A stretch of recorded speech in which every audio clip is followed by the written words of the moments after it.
Greetings, salutations, and welcome to the Kreeger cast. I'm your host, Patrick Kreeger, and today I'm joined by Potential History, and some may know him as Jonny.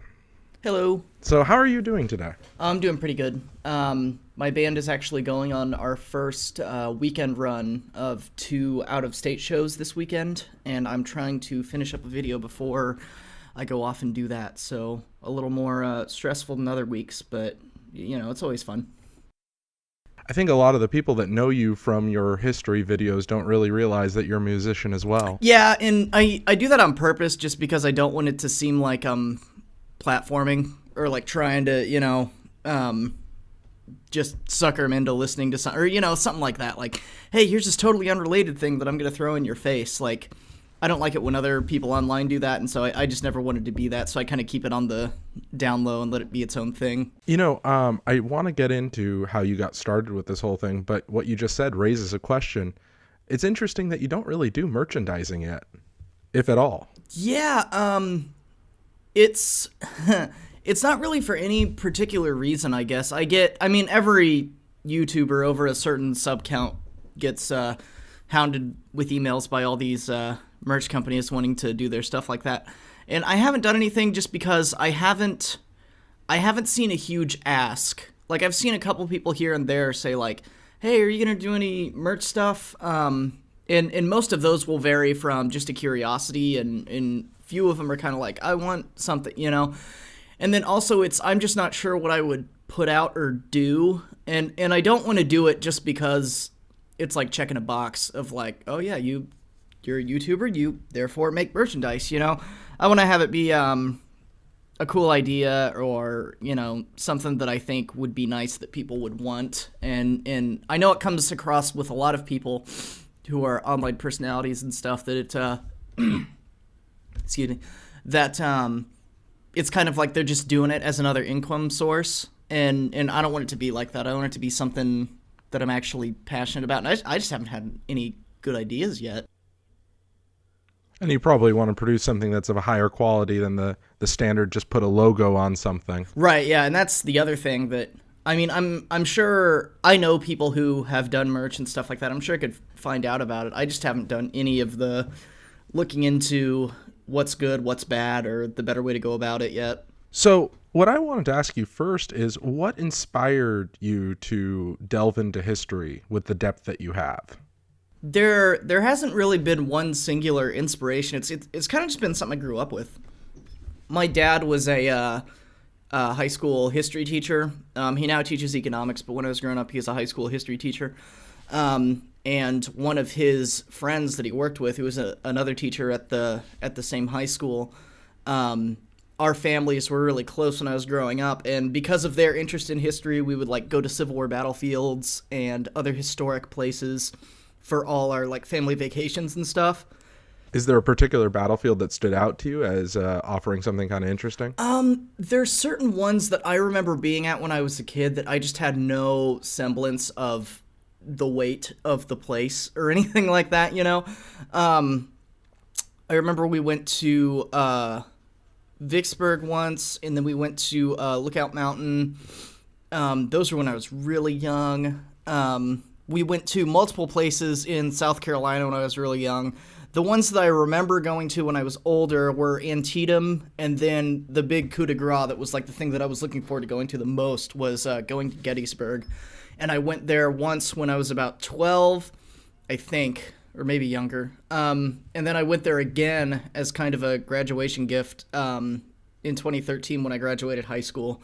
And that's just been the coolest place I've ever been to so far. And so that one's the one that, and of course it's the one that everybody, every Civil War fans, it's the one they want to go to, but there's a reason for it, and it's definitely at the top of my list for the places that I've been, and I would, no matter what I'm doing, if somebody said I could take a trip to Gettysburg, I'd drop whatever I was doing and go back. It's such a cool place. What's kind of funny about that is that was frankly the battlefield I was hoping you had visited. Yeah. I've been there a couple times in my life as well, and the level of, combination of preservation as well as modernization so that people have access to the site and the monuments that have been built over the years, it creates this many level experience. And that battlefield has a beautiful give and take of, yes, things are going to modernize, and yes, you need to have, paths and stuff and things like that weren't there. But it's to the smallest degree to where it makes convenience, but it doesn't impede on what is there. Like, there's so many battlefields now that are just being pretty much built over. Like, I know Marius Heights at Fredericksburg pretty much doesn't exist anymore, because it was all built over. And then there's other various battlefields that I see in articles and things like that a lot, that the Park Service is having to fight against whoever to make sure the battlefield stays intact. Gettysburg, though, I think is always going to be there, for the most part in its state, because they've just done a fantastic job of being able to make it feel like you're there at the time, but also having, the markers and things like that, so someone who's newer to it, knows where they're at and stuff like that. And it's a fantastic job they've done. Have you ever happened to visit the Battle of Little Bighorn? I have not. I've gone out east a lot. A bunch of places to the east of the Mississippi. I've only gone west of the Mississippi twice, and the end location was California to visit family friends, and they weren't really historical trips. So I really haven't been in anything over there as much as I would like to. Well, that's an example of a site that's kind of been built over quite a bit. Oh, really? In fact, yeah, I was on a road trip of the country a couple years back, and I actually got to drive onto Last Stand Hill in my car, and I'm like, this probably shouldn't be the situation. Yeah, I should probably be getting here by some other means. Oh, man. Well, actually, on that subject, there's a very fascinating memorial to the Native Americans at Little Bighorn. Oh, that that's they good. were originally. Have you seen it? Like, they were originally going to build this massive monument with the concept of it casting a shadow over the monument for Custer and his men. Oh, that's a very poetic justice. I like that. And what they ended up doing was digging into the hillside so that you can't see it from the original monument, but then you walk through it. And there's a quote that's something to the effect of, brave men died on these fields fighting for what they believed was right. Something to that nature. And I just thought it was a really well-designed monument. That's quite a level of nuance you don't normally see in American monuments, especially with so many Confederate generals and later Klan leaders and things like that still littering different cities. That's wow. I really like that. Yeah, it's like you said, there's a level of subtlety there. Mm-hmm. Actually, there's a monument to my great-grandfather in Lincoln, Nebraska that recently had to be removed just because of a poor word choice. The town council put up this monument back in sometime in the late 1800s, and it said, Thomas James Stearns and his wife were the first people to live in this area. They were only surrounded by natives and coyotes. Ooh, yeah. Yeah. So needless to say, that needed to come down and be changed. But anyway, so you started off being raised in a household that cared a lot about history. What got you into using YouTube and, frankly, comedy to teach? I think that's your greatest tool that you seem to have been using. It was, so I was very into history and, playing Civil War out in the yard as a kid, up until, I was 11, 12 years old. And then after that, I was in middle school and I had to be cool like everyone else. So I got into music and things like that. And I actually taught myself how to play drums and played in a few bands throughout middle school and high school. And history was always something that I enjoyed still. I got a lot more into politics a little bit around the 2012 election because that was when it was actually my senior government class going on while that was going on. So that was kind of cool timing. But then, just more modern day stuff and things like that. And then once I got into college and I had the ability to be around, higher level history and stuff like that, it really came back to me as something I enjoyed. I went to college for about 2 years until I realized that the thing that I wanted to do, working in a museum, was nigh impossible. And it was something that it's kind of you need to know somebody, or you need to teach for 20 years and then do it or something like that. And I was just impatient and I didn't want to do that. So part of me wishes I would have stuck with it. But I'm also really glad where I am right now, and I wouldn't be if I hadn't have dropped out when I did. But after that, I was just working for a little bit, still playing music with people. But just my love for history really started coming back when I was at kind of a darker time in my life, and I was staying up real late at night playing video games, pretty mindless video games, just like Call of Duty Zombies and stuff like that. And I just, for whatever reason, I had the idea in my head, like, I'm going to look up a historical lecture, because I took a history of the Soviet Union class in college, and I really liked just listening to the professor talk. She was great at the storytelling aspect of it. And so I was like, I wonder if any of that's on YouTube. And lo and behold, there's a ton of them. And so I just started listening to them, and it was a whole lot more of that deeper level of history that I had started to get into in college once I finished my prereq classes. And I started listening to that, and I really started getting into it. And then at the same time, I started looking for Facebook groups and stuff like that, to talk to people online who were into the same sort of things. And of course, I didn't really know anybody personally who was into, like, the finer points of the Eastern Front or anything like that. I had to find people online. But one of those groups was a meme page called History Posting that was just this group of people making history memes of, like, really in-depth stuff, because there's, like, all kinds of history memes of just general things that are either half right or wrong, or just the most basic level of stuff. And there they were talking about really specific things, and I was like, oh my gosh, I get these. And then I was like, wait a minute, I can make these, because I'd always been a fan of that sort of comedic style, just like online culture and stuff like that. And so I started making memes and contributing to the group, and that kind of snowballed into, like, this idea of, what if I did this in kind of a video format? Because there's all kinds of YouTube commentary channels that are just talking about, the latest drama on YouTube, and they're using this kind of comedy, and they're just talking about, stuff like that.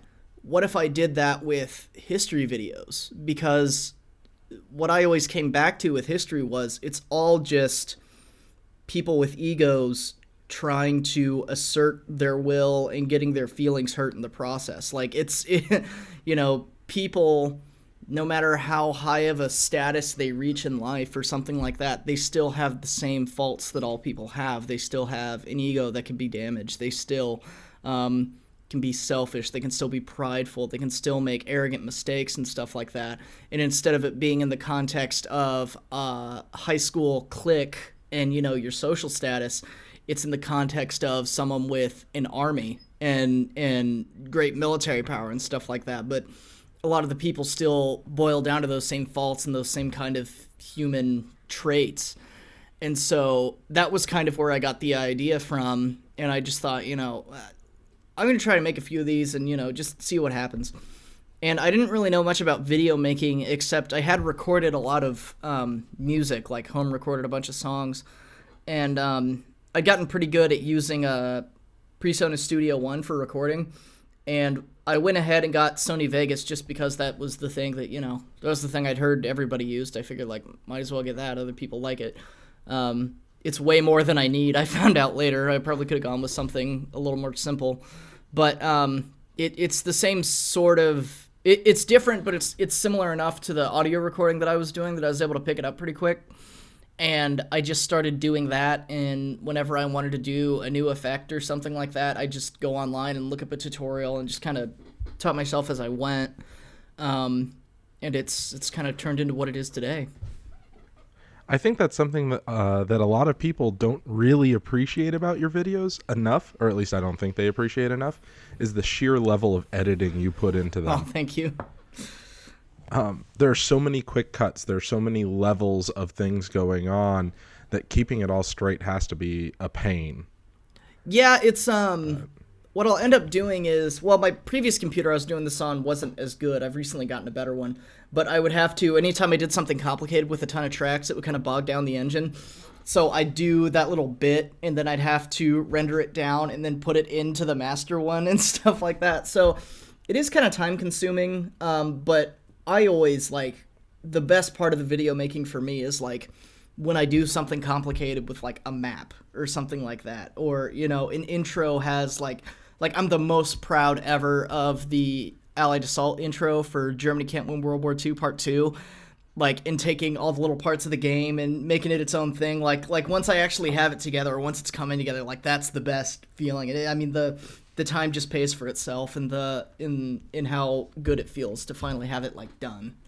By the way, just so you know, that whenever I have a friend that I'm introducing your content to for the first time, I show them your Germany Can't Win World War II videos. Oh, yeah. I've heard that by quite a few people. You always look back at your stuff and you think about how you could do things better.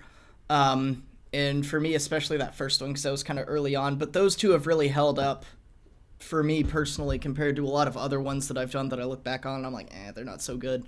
Those two are ones that I'm still very proud of, and they'd probably be the ones that I would tell people to show first. So I appreciate that. Well, I did used to show them The Last Panther in Cologne, because that was, I think, your best video, but I understand that someone had a copyright on the information, which sounds ridiculous to me. I haven't really told this story in its full. I need to do a long Facebook post and just put the file out there. But so basically that video was up for like 6 months or something. And the way I went about that video was there's this wonderful website run by a man from Cologne named Dirk Lübke, who has compiled all this information on the Cologne duel, perfectly sourced, beautifully written, and he's just got everything on that duel right there. And I emailed him and asked him, like, hey, can I use reference to your page and everything like that? And he was like, yeah, I'd love for you to do that. And then one thing that he said was, word of warning, though, there's a few Cologne documentaries out there made by this guy. I forget his name off the top of my head, but that have really bad information on it. It's very pro-German, anti-allies. He makes some just direct falsehoods, and he linked me to a different page on his website saying this whole page is dedicated to correcting his first documentary that he then went and remade because I called him out basically on it for being wrong.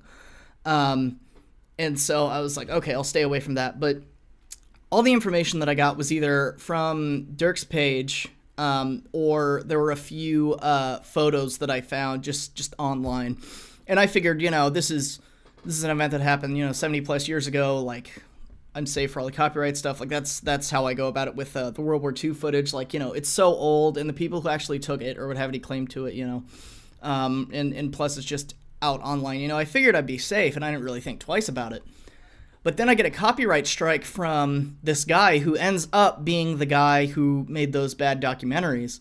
And his reasoning was that I used his information. And he said that because he conducted some interviews that led to some of the information that was on Dirk's page that I then used, he owned the content and took the video down, which is totally not how historical research works. Like, if you're writing a book or something, you source something, you get information, you source it to show where you got it from, but you don't that person doesn't own that information. It's just information, you can't own facts. Yeah, you can't own a story. And so I told him, I was like, look, I didn't get any of my stuff from your whatever you own. I got it from this page. You haven't tried to take down this page. And there's like 5 YouTube videos out here that say the exact same facts that I do, and they probably either got them from my video or the same website. Like, you can't do this. This is wrong. And he said, nope, I'm taking it down. And I said, well, what about the other ones? And he just didn't respond anymore, and it was kind of a fruitless venture. And so what I believe happened was he was upset that I cited Dirk's page, the page that made his documentaries look bad at the beginning. And because I was giving that guy attention who made him redo his whole documentary series, he was mad about it and took the video down. That's the only thing that I can really guess happened.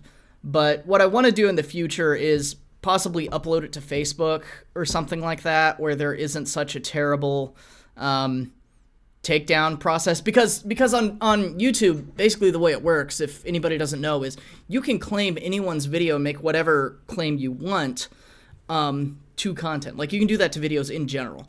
And then if someone files a counterclaim, it immediately goes back to the person who made the claim, who says, the counterclaim goes back to them, basically says, like, do you want to uphold your claim? And the person who filed it to begin with is going to be like, of course I do. And then after that, it's straight up just legal action. And so, like, if you file a bad claim, like, don't do that, because the person who files the counterclaim will have your information and can sue you. But when you file that counterclaim, you have to give out your full name, your address, your all this stuff. So they could possibly sue you for the counterclaim and stuff like that. And it's a mess. But actually, what I'm hoping to do in the future is possibly just put it up on Facebook or YouTube and give a Dropbox link for the video, and just whoever wants to download it, whoever wants to put it wherever, the world owns it now. I just kind of want it out there because it's honestly one of my favorite videos that I've ever made. And of all the ones for someone to take down, it's that one, But it's not worth risking the channel for of course, for fighting it anymore. But I really need to go and do that so that people can at least see it again. That was one of the things I was really hoping, to get across to people, because a lot of people, I think, know that YouTube has a hard time with copyright right now. Uh-huh. But I wanted people to know that it's more than just, people taking clips of movies and people taking clips of music. People can claim for anything. Yeah, it's so easy to abuse. And I mean, literally, if you have, well, I won't say that, but because I don't want people to abuse the system. But you can. It's so much in the claimer's favor that you can't do anything. And most people talking about it are like, it's me versus UMG. How am I going to do that? This is me versus some other guy.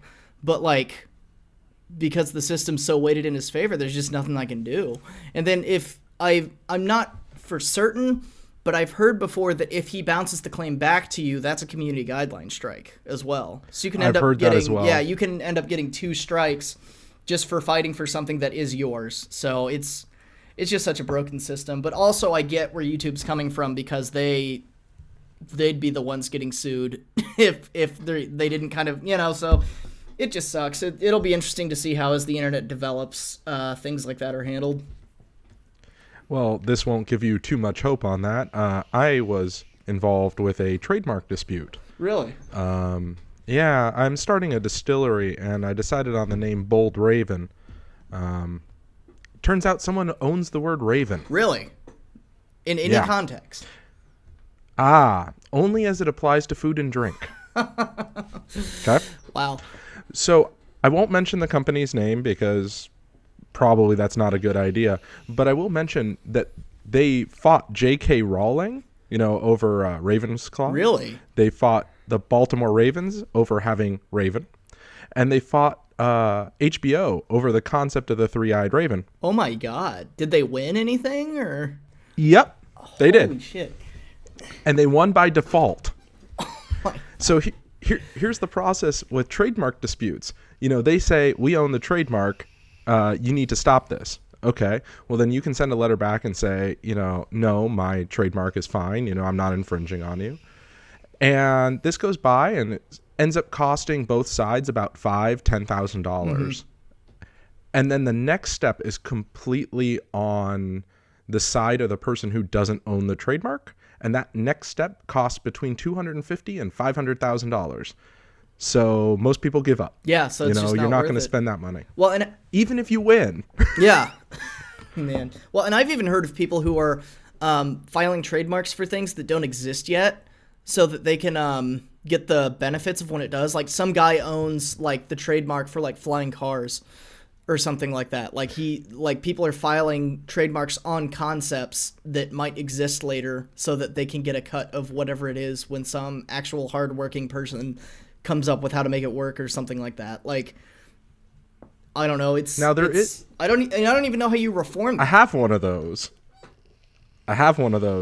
but it's because it's for, since I got messed over on this one, I was like, I'm going to get a trademark now for the company I want to start in the future. Yeah. Well, and stuff like that's so there understandable. Are certain regulations. But it's people who are like betting their future on like someone's gonna figure out how to make like a laser gun, and I'm gonna own like laser guns. So they're gonna, you know, it's just people like that who just want to take from people who actually create things, you know. And I'm not sure how you could even like reform a system like that or anything like that, but it's definitely a problem on YouTube too. There are actually some safeguards in place, so don't feel too bad. One is it costs you money every year, so you can't just hold it; you have to pay for it. Oh, that's nice. And you can only do it for 5 years. Beyond that, then it reverts to public. Oh, okay. So you have to make something within 5 years, which the government thinks that it takes about 3 years to start a business. So, you know, if you're starting a business, you get the trademark, you're good. And then if the company fails or you fail to start it, it goes back into the public domain. So, trademark law, patent law, it's all ridiculous. But I know a lot of people have asked what happened to that video, so that's the full story, and I don't think I bothered to type it out for anything yet. No, I think I heard a bit of the story earlier on something you posted somewhere, but it is really cool to hear it in its entirety. And you wrote the music for the background of that, didn't you? Yes, I did.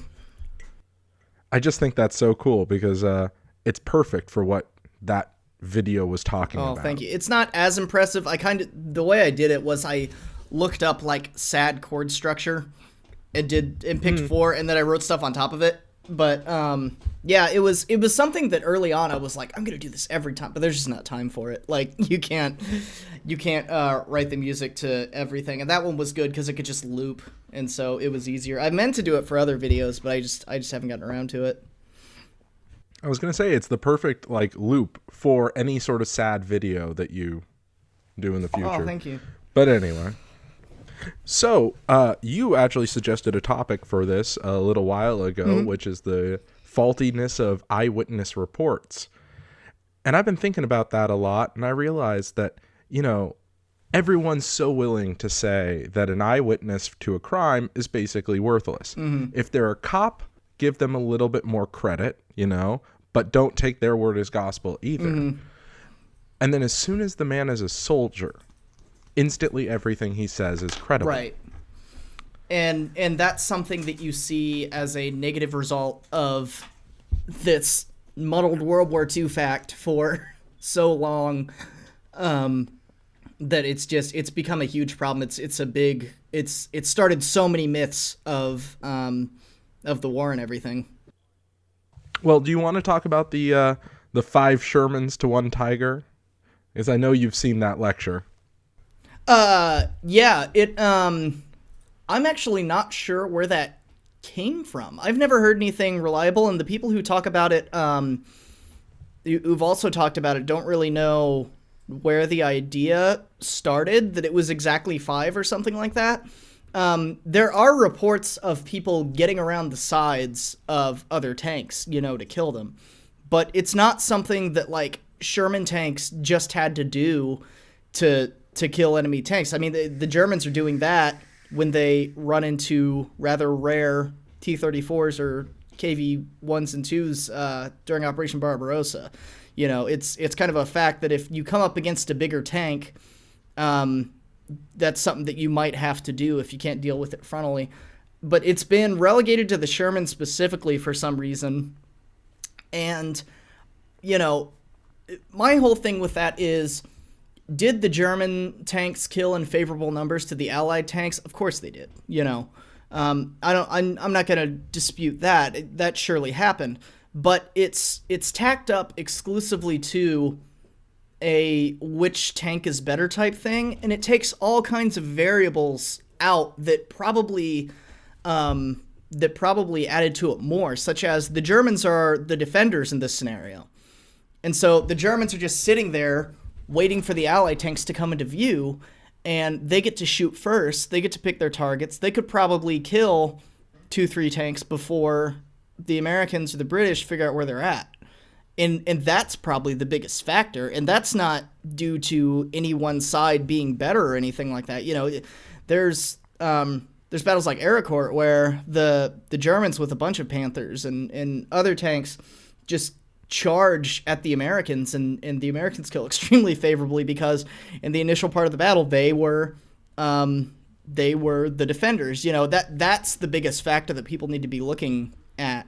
But it's just not, and yeah, so that myth is especially just blown up and been huge. I know that this doesn't exactly translate, but have you ever played a 3-on-1 match of Call of Duty? I have not. Well, possibly. In high school, we used to sometimes, because we had different friends that are like really, really good. And if we didn't have the certain friends that were good to balance teams, we would sometimes do stuff like that. Yeah. Well, it's just something that my friends and I have noticed in our years of playing Call of Duty, Halo, what have you. If you can put one person on a team alone, because they have so many other targets to shoot at, they will always have the higher KDR. Mm-hmm. They will probably lose overall, but they will kill more of the enemy team than any individual team member of the other team will kill of them. Yeah, that's a really good point too. And I've heard that argued for why German air aces are so inflated as they are, both because, there were exceptional pilots and all that, but they also had a hell of a lot more targets to shoot at. Yeah, especially when you're talking about those bomber formations and stuff, and they're coming from the sky. It's I mean, I'm no pilot and I don't claim to be or anything, but you look at those bomber formations kind of packed together. If you're coming down at them, you can just go from one to the next to the next to the next, just like that, before you have to pull up, and just in one pass you could probably hit a few. And so yeah, that's a really good point. Just the surplus of targets for the Germans to fight, and that actually comes out in a lot of the field testing for the Pershing was kind of lackluster because they were running out of German tanks to fight, and so they couldn't totally size up the vehicle because it wasn't enough combat. The Skink, very famously, probably would have been a really successful anti-air tank, but the Luftwaffe was gone, so they couldn't tell if it was gonna be. So are there any particular anecdotes you would like to talk about when it comes to unreliable eyewitnesses? The biggest one is, I don't know if this is necessarily eyewitness specifically, but they paint themselves as it. The German generals post-war and what they wrote in their memoirs as to what they saw as the weaknesses of the Red Army and how they saw the Red Army fighting and what they claimed to be the reasons they won and stuff like that is totally false. For the most part, that's where you get the idea of, the Red Army just rushing the enemy and just human waves and stuff like that. And stuff like that happened a couple times, around Moscow. It was just trying to hold some of the Germans back, but the Germans are having a lot of trouble moving forward at that point. But that's, I'm more convinced they were trying to just outright lie in those, because if you read some of their war diaries, some of the things they say in their war diaries the narratives and stuff will really go against what they say later on in their memoirs. And they'll make claims of like, well, as I think back on it, or, something like that, or as I have new information or things like that. But it's a definitely kind of a, I've been claiming that I'm in the best army in the world for all these years and we lost. It can't be my fault because I'll look like a hypocrite. Here's all the things that it was. It was Hitler and the snow, and there were too many Soviets, and I was dealt a losing hand. Weirdly enough, though, none of them really make the claim of like we shouldn't have done that. It was that everything was going great until other stuff interceded. Whereas I think the more obvious conclusion is don't start the war. You're not outfitted for this, because every problem that comes up, at the core of it is an inability to fight a war on this scale, or win a war on that scale. I guess they did fight a war on that scale, but just win and overcome an enemy, 10 times your size. I will say that eyewitness accounts are good for, what maybe a guy on the ground who didn't know all the information thought, but it's more in a kind of like, this is how somebody who didn't know everything might be misinformed, or this is what people were thinking from what they saw, but actually this is what was going on, things like that.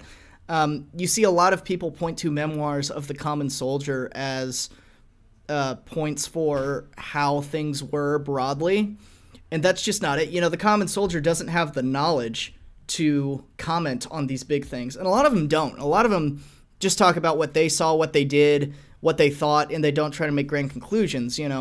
Some of them do, and they write death traps, and they subvert the narrative for years. And but yeah, in general, you just need to look when you're reading someone's account. You need to think, what do they think? What's their worldview? And what could they possibly be trying to get me to think? And you really need to go in not believing what they say, and you need to see what other literature backs them up. Things that are awesome as sources are, the official channels, the either the political channels or the army channels going back and forth of the front generals telling the high command what's going on to the best of their ability, where troop movements are and stuff like that, because that information needs to be accurate. The front general's not going to lie and say, like, oh, it's going really great when it's going really bad, because if it's going really bad, he needs more supplies, he needs things like that. He's going to be brutally honest. Later in the war, once it's all over and he's trying to save his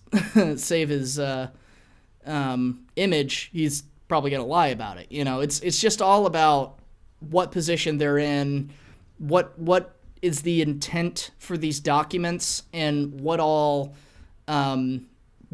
is this person trying to get across to the reader. If it's a memoir, all memoirs are self-exculpatory. Like, there's never going to be a memoir titled like all the things that I messed up. It's going to be you talking about the good things and shying away from the bad things and stuff like that. So you just need to be careful and size up the author. That is something that I know that I didn't do in my youth. I read Heinz Guderian's books and did take them as gospel. Oh yeah, me too. As a teenager. Yeah. Well, and it's such an easy trap to fall into, because it's like, well, they were there, What's this story? He's just reading documents. This guy knows what it was like. He saw it, You can probably get a better feel for the mood and stuff like that. But for exactly what happened, that takes years and a lot of archive digging to really figure out exactly what it was. And that's why I can't stand like ancient history and stuff, because all the sources are people who are, stuff like that. Like, okay, this is the only historical account of this event, but it was written under this king who had it commissioned, who really hated this one side. So this one side sounds really bad in it. And that's probably not true, but we don't really know the facts, because this is it. That just drives me nuts. I always want to get to like the middle and what really happened. And it's basically not until we find some sort of mass grave do we really know what happened. And even then, But it's funny, for a moment there I thought you were saying you didn't like Ancient Aliens. And that's why I was guffawing. Yeah. But have you seen, there's a really good video out. It's somewhere on YouTube of this guy who's done all kinds of research just debunking that show, and how they really focus on little tiny things to make it look like aliens, but it's actually just a very normal part of this people's culture. And if you actually knew about the culture, you'd know that. Oh, it's great. It's like 3 hours long. It's a commitment, but it's fun. Yeah. I do like the longer formatted videos, so I'd probably be interested in that. There's also a guy, Trey the Explainer, who has been going through and like showing ancient alien things in a very mild amount, or actually specifically dinosaurs living at the same time as humans. Oh, huh. And showing how this thing that like someone thinks is a stegosaurus, if you look at the way they do all of their other art, it's just how they portray a rhinoceros. Is they always put the same fern in the background, and all that. Oh, that's interesting. He's a fun guy that does that sort of stuff. But anyway, there were a couple interesting events that I've had that really started making me question these firsthand accounts. And one of them was, I once knew a Polish family, and I was having dinner with the father of the family. No one knows how old he is. He just claims that he was born in the ghetto, and that he had his father killed during the war by the Wehrmacht. His father was a partisan fighting in the Polish resistance. And after that happened, an SS officer apparently came and apologized to him and his mother and gave him some candy and gave his mother some money. Mm-hmm. And so to this day, he says that the SS were just great people who were kind and generous, and it's the Wehrmacht that was the problem. Yeah. Well, yeah, go ahead. Well, it's interesting how one person's point of view can sometimes cloud their view of the thing as a whole. Right, and then how people looking for stuff like that will point to those specific things and ignore other stuff. Like, and that's the thing too. If you read biographies of people done by biographers and not themselves, you'll see, you know, all people are this huge amount of polarizations and things like that. You know, that SS officer that gave that kid candy could very much have felt bad for that kid, but then either earlier or later when invading Russia oversaw the taking in of prisoners who starved to death and he didn't care. You know, it could have been one situation where that happened and then, but he didn't know the guy's full story or something like that, you know, and that's something that, you know, the whole political aspect of it, of the war and stuff like that is what I kind of try to shy away from, just because there's so much of that, you know, it's hard to condemn a whole people, because, you know, you start looking into, you know, the people who were fighting in 41 and 42, how old were they when Hitler took power? You know, was this truly what they believed, even though it was wrong? You know, and it gets into a whole list of things that's just hard to deal with. And especially because I'm trying to keep like kind of a light and upbeat thing, you know, it's like, you know, everybody knows the Holocaust happened, you know, that's bad. And I will obviously say it, you know, if I'm talking about somebody, if there were criminal thing, like right now I'm working on a video, it might be out by the time this is out, but it'll be on the German colonial wars in Eastern Africa. And the commander there, he's well known for his great ways of keeping the British at bay, and, you know, he didn't surrender to anybody or anything like that. But also he was an unabashed racist and anti-Semite. But then later on he hated Hitler and stuff. You know, people are complicated, and complicated people that do bad things to bad people can also do bad things, you know. And it's just, I always want to mention those things. I don't want to give someone absolute praise, and if there are those things, I will mention them, but I don't want to get into the whole, you know, the real minutia of that, just because I don't think that's my place. You know, if someone like me were to come out and start really doing serious Holocaust stuff, I don't think that would necessarily help the the whole thing, because I'm also the guy who makes jokes all the time, you know. But I always want to acknowledge it and mention it, and when it gets to the whole, you know, the good people in the German army, the bad people in the German army, you know, that's why I always focus on higher characters, the people who you definitely know were, you know, they were giving orders, they were at the top, they were the ones that were ordering the people into Finland, undersupplied and very poorly coordinated, and got a bunch of Red Army soldiers killed when they were trying to impress the world like Germany impressed the world in Poland and stuff like that. You know, I always want to look up to the people that can be kind of the source, and when it gets down to the individual people, I'll tell a specific story like the Cologne video or something like that. It's something that I don't think I'm set up to do. That is actually one of the things that I love about your channel, twofold. One, I think that there's way too much political content on YouTube. Yeah. I mean, it's great if that's what you want to look for, but when you're looking for other things, why is it involved? And then additionally to that is, since your channel is more or less apolitical, it's a fantastic way to introduce people to history, because it's fun, it's lighthearted, and, you know, as to the best of your abilities, right. And I just love that. It's so easy to put that on for someone who doesn't care and get them to care. Yeah, just simplifying it to those terms of like, this guy was mad at this guy because he called him a name. And then, you know, this war started, or, you know, something like that. Like, that's something that people can get, instead of, as it's normally presented as, you know, this big complicated thing of these big heroes of old who are, you know, greater than other people. And, you know, they're presented as if they think differently or act differently or something like that. But at the end of the day, they're all people who have the same flaws and the same shortcomings and the same positives to them. Indeed, indeed. And I'm sure that goes all the way back and will continue all the way forward. Have you actually considered doing any more modern wars? I want to do probably Desert Storm and stuff like that. One thing I really want to get into is one of the things that drives me nuts is the arguments online about modern day tanks and planes and stuff like that and who's better than who and whatever. And it's amongst all this stuff that has never really been used in its complete role against something of an equal tier.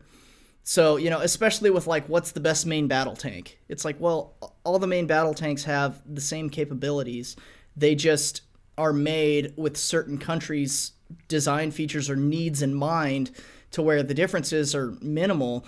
But, if you saw a modern day Kursk, it would be chaos. And you would see tanks from both sides being lost left and right, stuff like that, where modern weapons and everything are so good that anything can take out anything, and that modern warfare would just be so incredibly scary on a level that we can't imagine because we haven't seen a top-tier power go up against a top-tier power since World War II. And so you look at something like Desert Storm, and all the people who went into there, very brave, did a very good job, everything like that. But you're talking about modern day, I guess they've been improved since then, but at the time, the top tier Abrams main battle tanks fighting T-72s that just have, regular optic systems and stuff like that. Whereas the helicopters and the tanks on the coalition side are using, infrared and stuff like that. Just ridiculous target finding systems. And so it's like, yeah, we totally completely destroyed the Iraqi army, but it wasn't a fair fight, and just kind of that whole narrative of like, we don't know what shortcomings are going to show up in Russia's weapon systems or America's weapon systems if we go at it. We can guess and we try to make them better and stuff like that, but because it hasn't happened yet, there's just not a lot to talk about. And I get into that with a lot of people requesting things that, like, I had someone recently request if I could talk about Swedish tanks. And it's like, I don't know what I would talk about because they never fought. So I could say, like, this is what it was. This is what it was capable of doing. This is how, in theory, it would have fought. But, like, what can I really say about it? They didn't, they were garrisoned and they were made for the eventual defense of the country, and the country wasn't invaded. So what all can I really say about that? And I'm much more a fan of where you can look at something and say, these were the losses, this is what did well, this is what didn't do well, of things that actually fought in a hard conflict of going up against its the things that were equal to it in the day. Do you actually think then that we're kind of in this interwar period? Like, I'm not saying that there's another war coming on the horizon or anything like that, but like how tank design in the early aftermath of World War I really was fighting the last war. Do you think we're in that kind of state now where we're still kind of prepared for the Cold War and not necessarily what's coming up in the future? I don't know enough specifically to say anything definite. I do know that one of the lessons learned from World War II and during the Cold War was to keep a standing army, keep it trained, and keep developing. In the past you see a lot of development during war periods and it kind of slows down, then there's more, then it slows down, and now you have bigger and better developments coming all the time with just minor wars and stuff like that. I do think you will see a lot of kind of like how Spain was in the 30s, where everybody took their stuff there and kind of tested it out. I think you'll see you really kind of saw that in Syria. And I think when you see more conflicts like that, you'll see that happen, where not even really proxy war, I guess sort of proxy wars, but Syria wasn't a proxy war between the U.S. and the in Russia, but everyone was testing out their newest and coolest stuff, to see how it worked in an actual environment. So I think you'll see more like that. I don't know.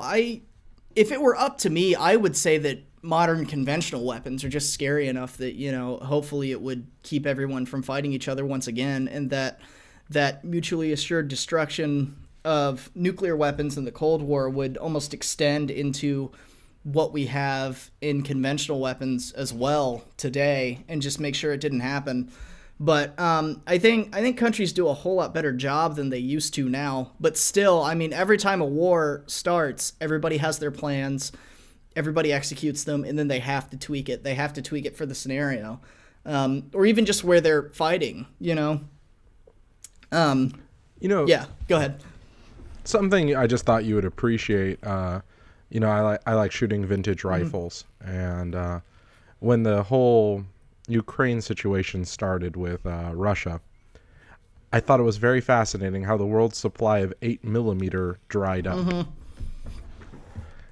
Like, why is 8mm Mauser still mildly relevant? Yeah. Well, I don't know. It just and all the weapons that were being used in that conflict. Like, I saw footage of Ukrainian rebels using PTRD 41s, anti-tank rifles.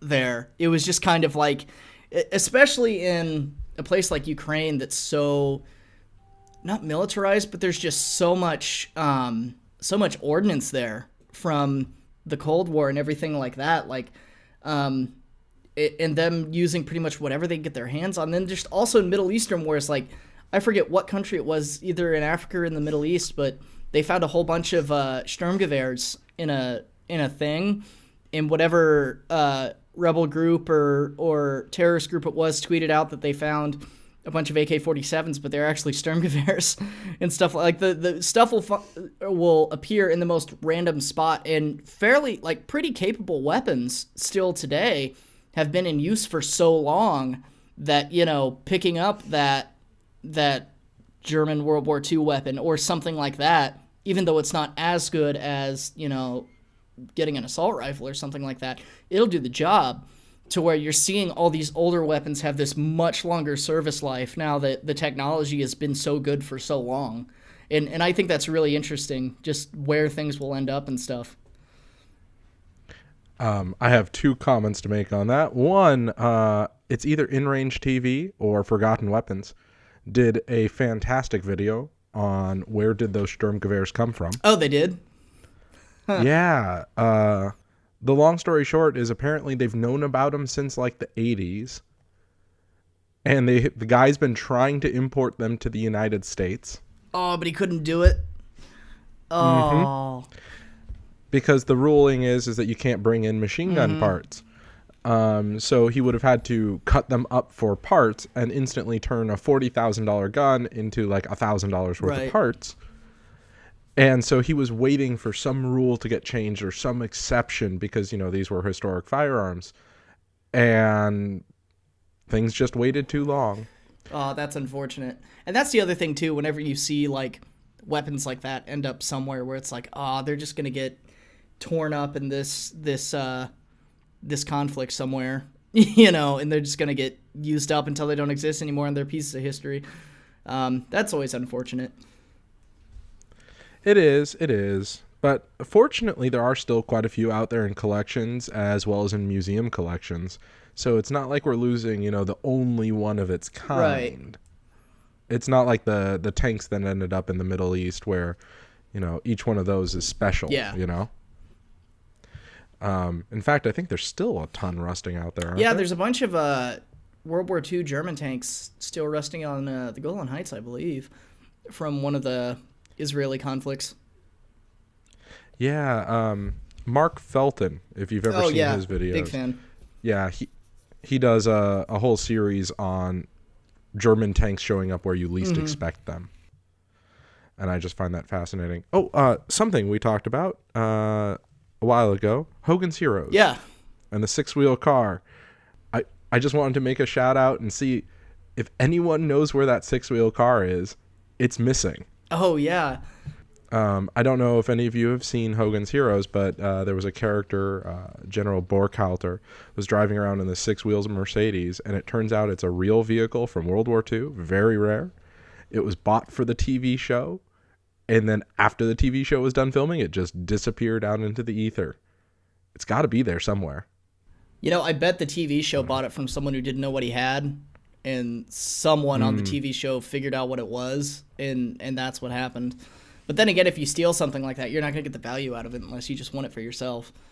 Yeah, it's not like that will be easy to pass off as, oh yeah, this is just a different serial number. But anyway, it is interesting how those things show up.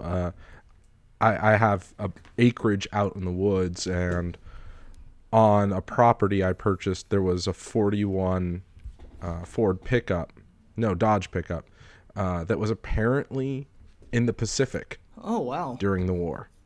And someone bought it surplus and then just ditched it out in the woods. So the stuff shows up, you know? Yeah, and it's always interesting, the places they do and stuff. Well, I got to ask, now that I heard your call out for your P.O. box, you're going to do a video on the stuff, right? That you've been getting?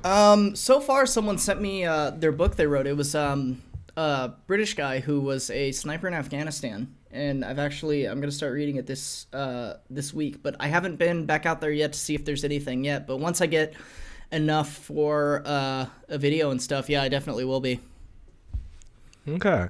I just wanted to let you know that there's a very large military show coming to my neck of the woods the weekend after next, and I'll be looking for something to pick up for you. Oh, well, I appreciate it very much.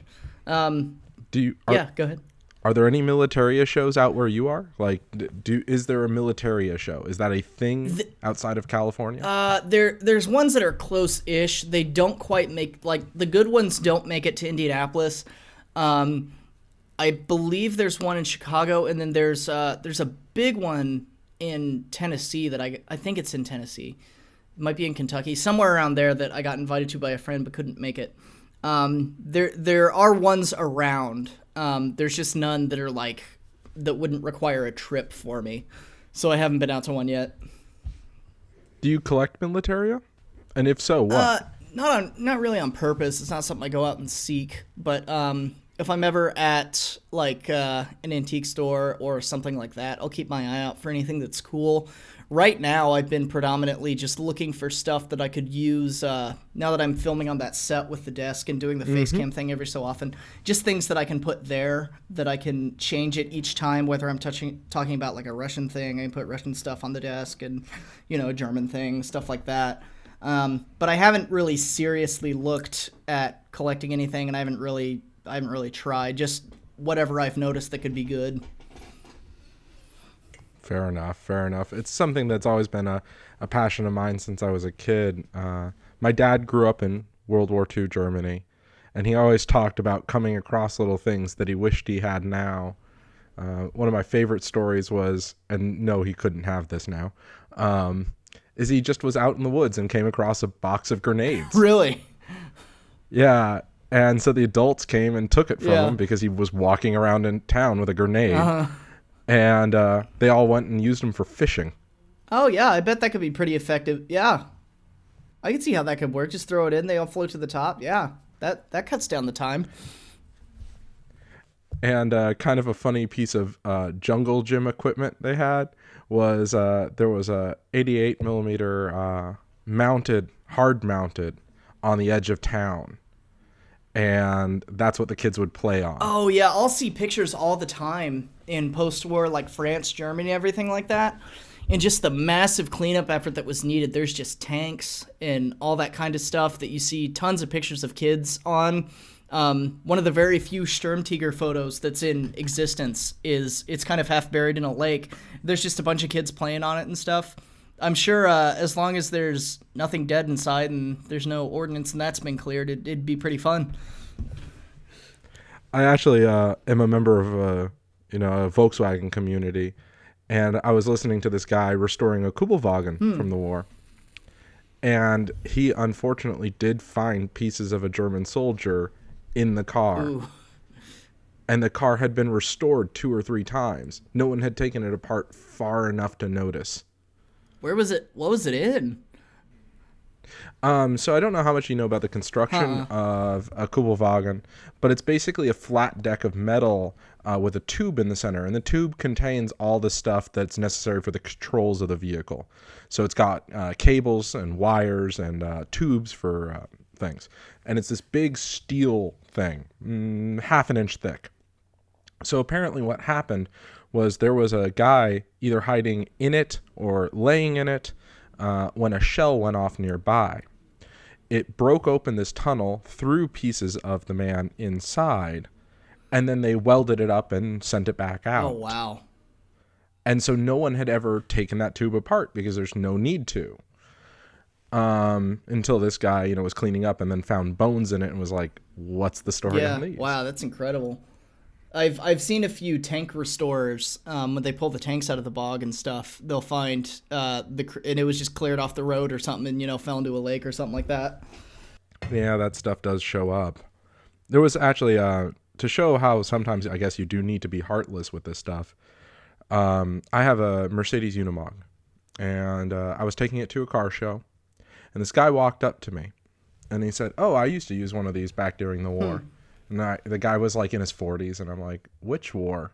Because the Unimog was never used in a main combat role. And he says, oh, you probably never heard of the country. It's a bit like South Africa and to the north. Oh. And so I'm assuming he means Rhodesia.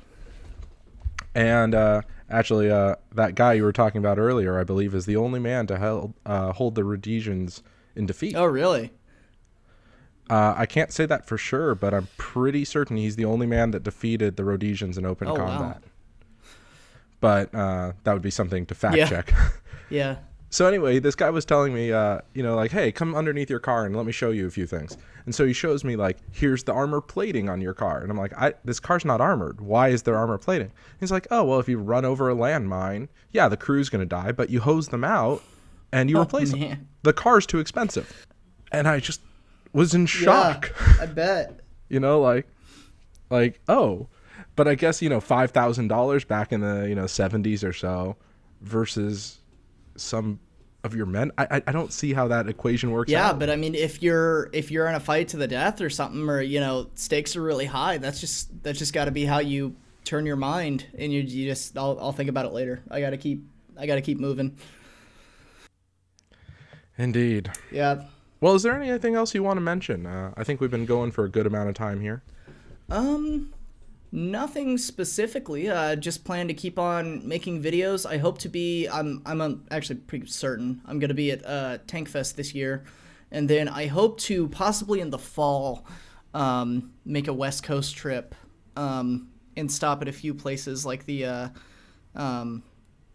There's a Pacific War Museum in Texas that someone invited me to film a couple things, and then the final destination will be the Battleship Iowa, hopefully, to round out my Pacific series. I hope to talk about the signing of the peace and everything that was on the Missouri. Like, it would have been here if it was on the Missouri, but I don't think I'll quite make it out to Hawaii. And so, yeah, just everything going on as normal, and maybe a few trips in the future. There is actually, if you're going to be doing that trip, consider the Plains of Fame Museum in California. Okay.